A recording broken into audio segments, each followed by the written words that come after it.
Hello everyone, this is just Mr. Chris again with another video with some content. Um, I recently had a conversation with a new teacher, one of my good friends who is a new teacher on Instagram Live on my Teacher Lounge conversation. And one question that I asked him was, what is something that I can do as someone putting out content for teachers, parents, and kids to help a new teacher?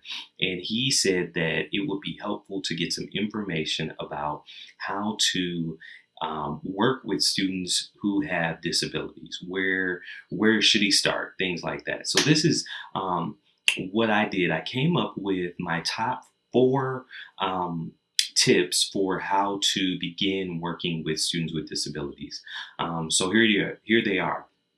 Number one, you want to think of that student as any other student. That's one of the biggest misconceptions with students with special needs is that we need to act differently or do something differently. But half the battle is those students want to be treated just like anyone else. One of the first things I learned in school was that those students are students first and their disability comes second. So anything you would do to build a relationship with the student, those are the same type of things that you're going to do with that student with special needs. Number two is to, read the IEP. As a general education teacher, you should be getting a copy of the student's IEP. Now, the IEP can be a bit cumbersome, especially if you don't know what you're looking for. So these are my recommendations. I would read section 3. That's the profile section. It's going to give you a brief snapshot of who that student is. I would also recommend to look at section 6. That's going to be the student's learning goals. So they may have learning goals for reading, math, behavior.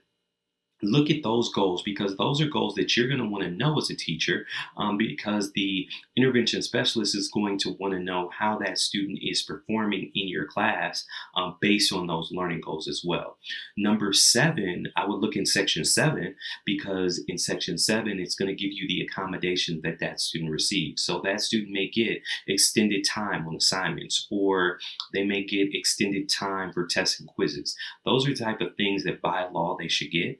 So that's another reason why you want to know what's in that section and overall in that IEP. Number 3 is do some research. Just do a little Googling, if you will, about typical disabilities. A lot of students these days have ADHD, there's some dyslexia, there may be some oppositional defiance disorder. There are a lot of students that are on the autism spectrum. Do some research just to understand what the disability is, what works, what doesn't work, so that you are more aware of the disability that that student has and how you can accommodate your teaching style to work with that student's disability. And then last but not least, listen, talk to the case manager. The case manager for those students is the intervention specialist. They're the ones that's also sending you the document of their IEP. They should know that student best. So I would make sure that you just spend a couple minutes, set up a meeting, or even just a little informal conversation or email conversation where you say, hey, what are some tips that will work with this student? Or what can you tell me about this student? And that's going to have you to understand how to work with that student and that disability best. So I hope this was helpful. These are just Mr. Chris's top 4 tips with dealing with students with disabilities if you are a general education teacher and just a new teacher. I hope this helps. If there are any other comments, concerns, questions, more ideas for content, make sure that you go ahead and comment below, and make sure that if you haven't subscribed, you make sure you subscribe for more content. Thanks again.